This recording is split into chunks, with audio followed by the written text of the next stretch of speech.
阳台不要再放这种传统的洗衣柜了，底下做加厚的框架，放储物的抽屉和抽拉隔板。洗衣机抬高放，这样使用的时候会更方便一些。上面一节呢，背部做固定架，安装壁挂的洗衣机，中心位置1.45米，高度刚刚好。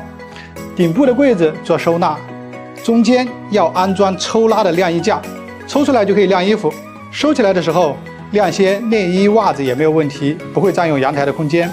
下面做台盆柜，一边的门板要抬高，放扫地机器人。这样的洗衣柜你喜欢吗？